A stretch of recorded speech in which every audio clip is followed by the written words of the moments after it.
Forget the blood-red eyes of the Count. We're looking at yellow eyes now, specifically yellow fever. We've officially traded the castle walls for a green hell where the humidity is a pathogen and the history is buried under 6 feet of vines.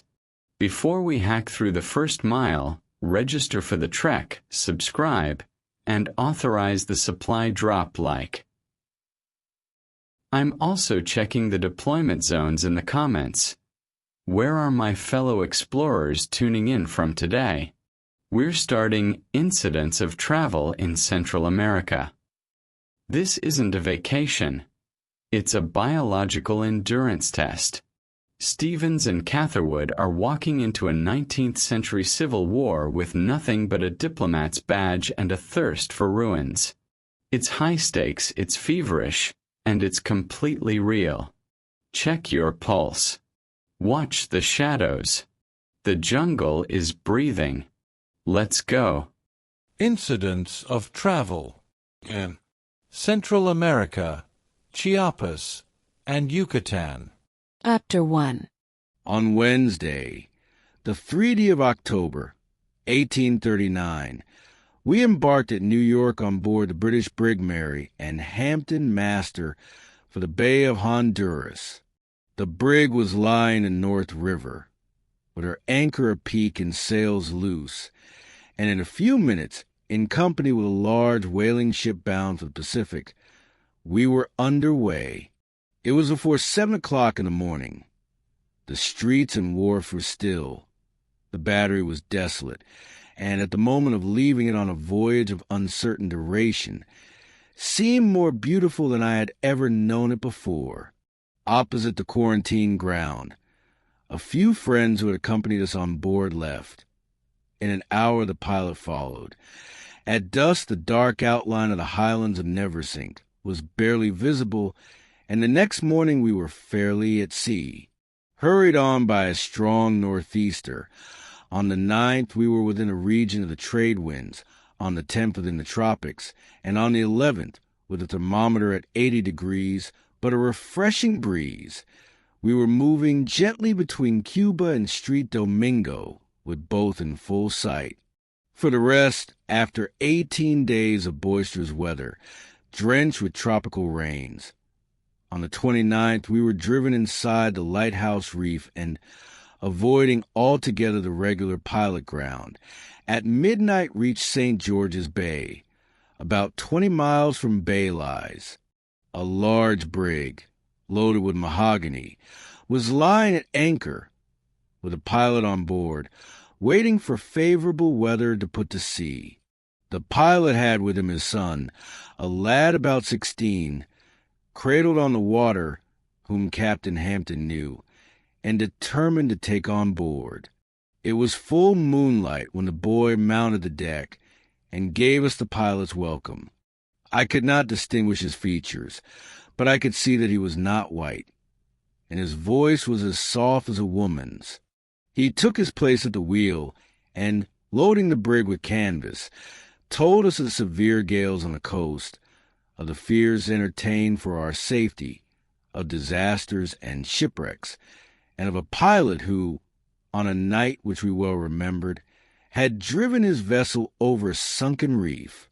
At 7 o'clock the next morning we saw Belize, appearing, if there be no sin in comparing it with cities consecrated by time and venerable associations, like Venice and Alexandria, to rise out of the water.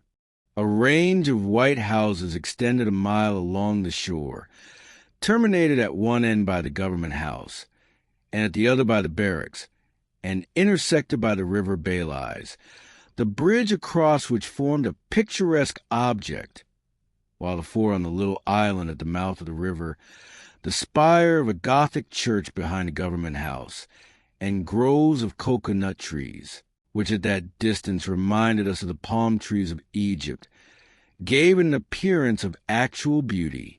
For ships, 3 brigs, sundry schooners, bungos, canoes, and a steamboat were riding at anchor in the harbor. Alongside the vessels were rafts of mahogany. Far out, A Negro was paddling a log of the same costly timber, and the government dory which boarded us when we came to anchor was made of the trunk of a mahogany tree. We landed in front of the warehouse of Mr. Coffin, the consignee of the vessel. There was no hotel in place, but Mr. Coffin undertook to conduct us to a lady who, he thought, could accommodate us with lodgings. The heavy rain from which we had suffered at sea had reached Balize. The streets were flooded, and in places there were large puddles, which it was difficult to cross. At the extreme end of the principal street, we met the lady, Miss, a mulatto woman, who could only give us board. Mr. Coffin kindly offered the use of an unoccupied house on the other side of the river to sleep in, and we returned. By this time, I had twice passed the whole length of the principal street, and the town seemed in the entire possession of blacks. The bridge, the marketplace, the streets and stores were thronged with them, and I might have fancied myself in the capital of a Negro republic. They were a fine-looking race, tall, straight, and athletic, with skins black, smooth and glossy as velvet, and well-dressed, the men in white cotton shirts and trousers with straw hats, and the women in white frocks with short sleeves and broad red borders, and adorned with large red earrings and necklaces, and I could not help remarking that the frock was their only article of dress, and that it was a fashion of these sable ladies to drop this considerably from off the right shoulder, and to carry the skirt in the left hand, and raise it to any height necessary for crossing puddles. On my way back, I stopped at the house of a merchant, whom I found at what is called a second breakfast. The gentleman sat on one side of the table, and his lady on the other. At the head was a British officer, and opposite him a mulatto. On his left was another officer, and opposite him also a mulatto. By chance a place was made for me between the two colored gentlemen. Some of my countrymen, perhaps, would have hesitated about taking it, but I did not.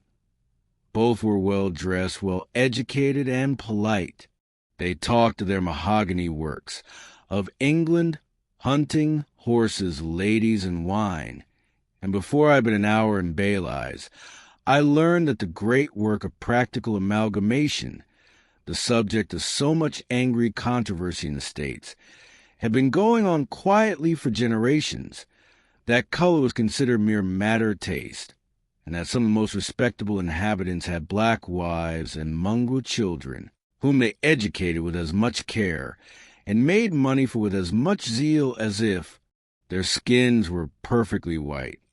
I hardly knew whether to be shocked or amused at this condition of society, and in the meantime joined Mr. Catherwood to visit the house offered by Mr. Coffin. It was situated on the opposite side of the river, and the road to it was ankle-deep in mud. At the gate was a large puddle, which we cleared by a jump. The house was built on piles about 2 feet high, and underneath was water nearly a foot deep. We ascended on a plank to the sill of the door, and entered a large room occupying the whole of the first floor and perfectly empty. The upper story was tenanted by a family of Negroes.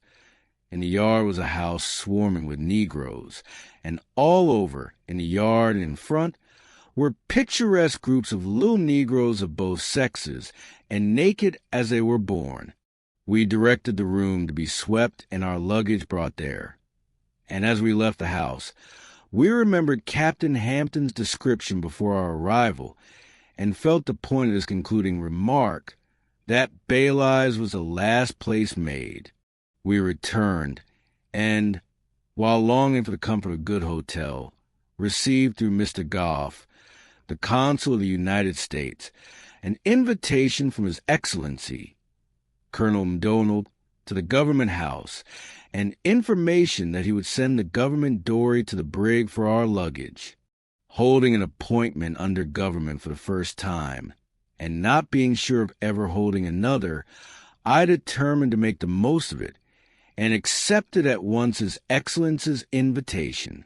There was a steamboat for Izabel, the port of Guatemala, lying at Belize, and on my way to the government house, I called upon Senor Camiano, the agent, who told me that she was to go up the next day, but added with great courtesy that, if I wished it, he would detain her a few days for my convenience. Used to submitting to the despotic regulations of steamboat agents at home, this seemed a higher honor than the invitation of His Excellency. But, not wishing to push my fortune too far, I asked a delay of 1 day only. The government house stands in a handsome situation at the extreme end of the town, with a lawn extending to the water and ornamented with cocoa-nut trees. Colonel MacDonald, a veteran 6 feet high, and one of the most military-looking men I ever saw, received me at the gate. In an hour the dory arrived with our luggage, and at 5 o'clock we sat down to dinner. We had at table Mr. Newport, chaplain, and for 15 years parish clergyman at Balize, Mr. Walker, Secretary of the Government, and holding, besides, such a list of offices as would make the greatest pluralists among us feel insignificant, and several other gentlemen of Balize, office holders, civil and military, in whose agreeable society we sat till 11 o'clock. The next day we had to make preparations for our journey into the interior, besides which we had an opportunity of seeing a little of Balize. The Honduras Almanac, which assumes to be the chronicler of the settlement, throws a romance around its early history by ascribing its origin to a Scotch buccaneer named Wallace. The fame of the wealth of the New World and the return of the Spanish galleons laden with the riches of Mexico and Peru brought upon the coast of America hordes of adventurers, to call them by no harsher name, from England and France, of whom Wallace, one of the most noted and daring, found refuge and security behind the keys and reefs which protect the harbor of Balize. The place where he built his log huts and fortalice is still pointed out, but their site is now occupied by warehouses. Strengthened by a close alliance with the Indians of the Mosquito Shore, and by the adhesion of numerous British adventurers, who descended upon the coast of Honduras for the purpose of cutting mahogany, he set the Spaniards at defiance.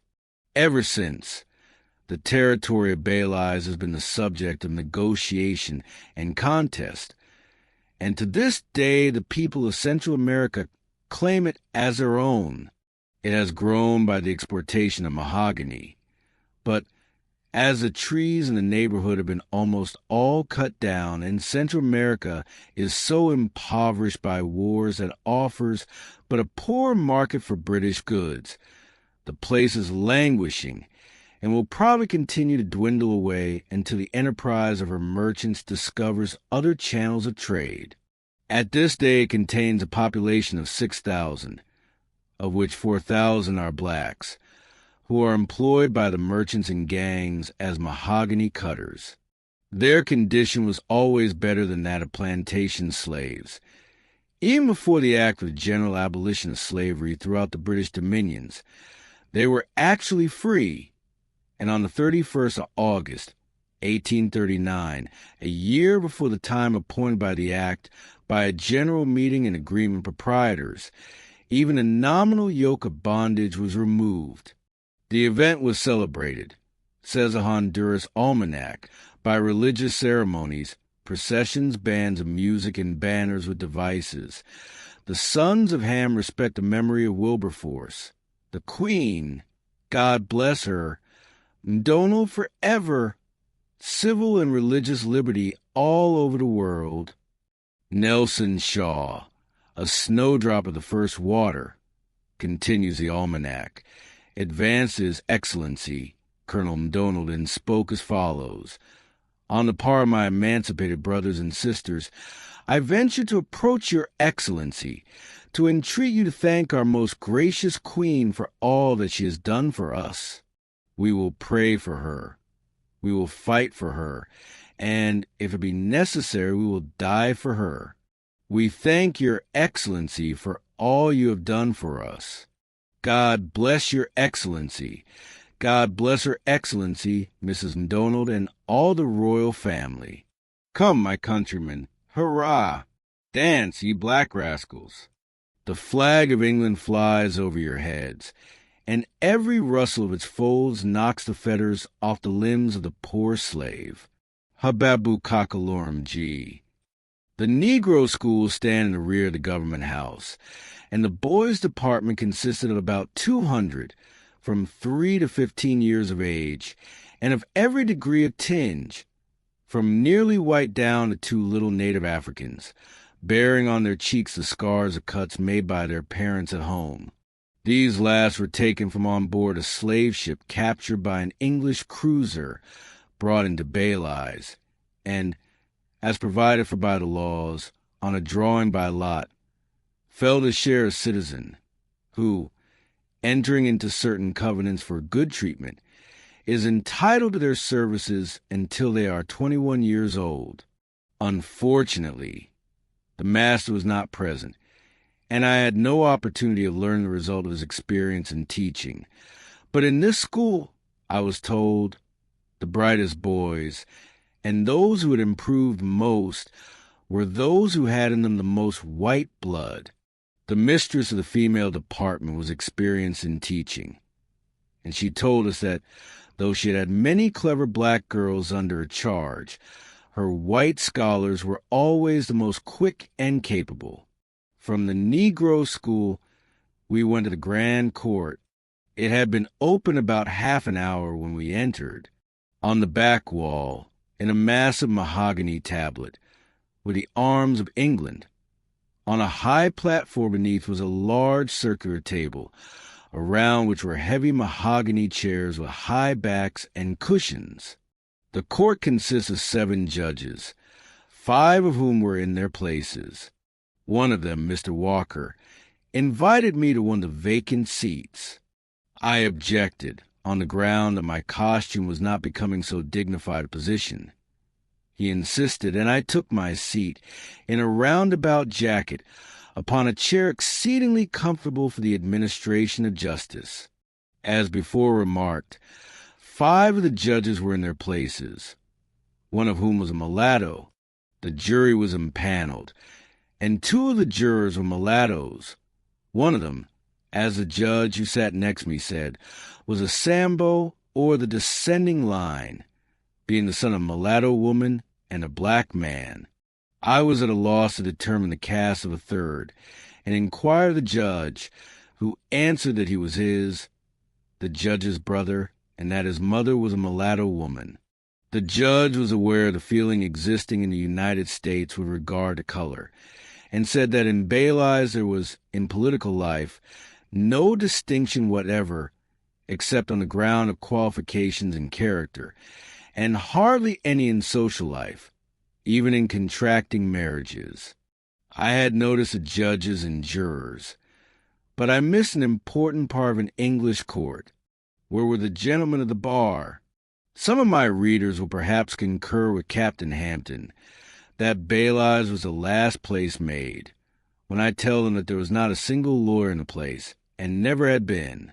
But lest some of my enterprising professional brethren from the States should forthwith be tempted to pack their trunks for a descent upon the exempt city, I consider my duty to add that I do not believe there is the least chance for one. As there is no bar to prepare men for the bench, the judges, of course, are not lawyers. Of the 5 then sitting, 2 were merchants, one a mahogany cutter, and the mulatto, second to none of the others in character or qualifications, a doctor. This court is the highest tribunal for the trial of civil causes, and has jurisdiction of all amounts above 15L. Belize is a place of large commercial transactions. Contracts are daily made and broken or misunderstood, which require the intervention of some proper tribunal to interpret and compel their fulfillment. And there was no absence of litigation. The calendar was large and the courtroom crowded. The first call was upon an account, when the defendant did not appear, and a verdict was taken by default. In the next, the plaintiff stated his case and swore to it. The defendant answered, called witnesses, and the cause was submitted to the jury. There was no case of particular interest. In one, the parties became excited, and the defendant interrupted the plaintiff repeatedly, on which the latter put his hand upon the shoulder of his antagonist, said in a coaxing way, "Now don't, George. Wait a little. You shall have your turn. Don't interrupt me, and I won't you." All was done in a familiar and colloquial way. The parties were more or less known to each other, and judges and jurors were greatly influenced by knowledge of general character. I remarked that regularly the merits of the case were so clearly brought out that, when it was committed to the jury, there was no question about the verdict, and so satisfactory has the system proved that, though an appeal lies to the Queen and Council, as Mr. Evans, the foreman, told me, but one cause has been carried up in 22 years. Still it stands as an anomaly in the history of English jurisprudence. For I believe in every other place where the principles of the common law govern, the learning of the bench and the ingenuity of the bar are considered necessary to elicit the truth. At daylight the next morning, I was roused by Mr. Walker for a ride to the barracks. Immediately beyond the suburbs, we entered upon an uncultivated country, low and flat, but very rich. We passed a race course, now disused and grown over. This is the only road open, and there are no wheel carriages in Balize. Between it and the inhabited part of Central America is a wilderness, unbroken even by an Indian path. There is no communication with the interior except by the Golfo Dolce or the Balize River, and from the want of roads, a residence there is more confining than living on an island.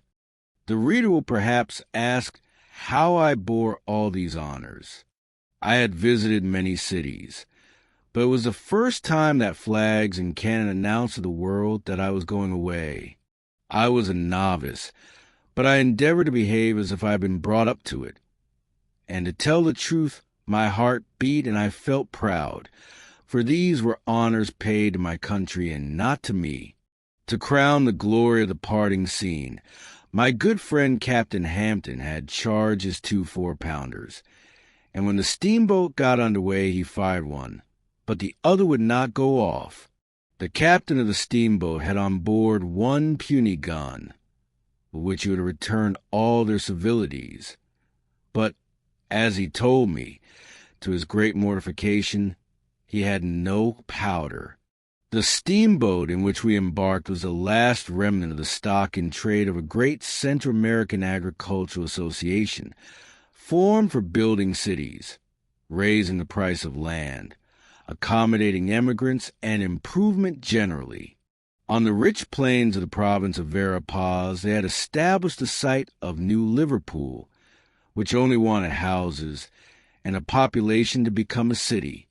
On the wheel of the boat was a circular brass plate, on which, in strange juxtaposition, were the words Verapaz, London.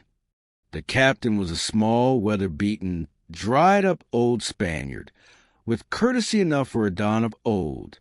The engineer was an Englishman, and the crew were Spaniards, mestizos, and mulattoes, not particularly at home in the management of a steamboat. Our only fellow passenger was a Roman Catholic priest, a young Irishman, who had been 8 months at Belize, and was now on his way to Guatemala by invitation of the Provencer, by the exile of the Archbishop, the head of the church. The cabin was very comfortable, but the evening was so mild that we took our tea on deck. At 10 o'clock the captain came to me for orders. I have had my aspirations, but never expected to be able to dictate to the captain of a steamboat. Nevertheless, again, as coolly as if I had been brought up to it, I designated the places I wished to visit and retired. Verily, thought I, if these are the fruits of official appointments, it is not strange that men are found willing to accept them.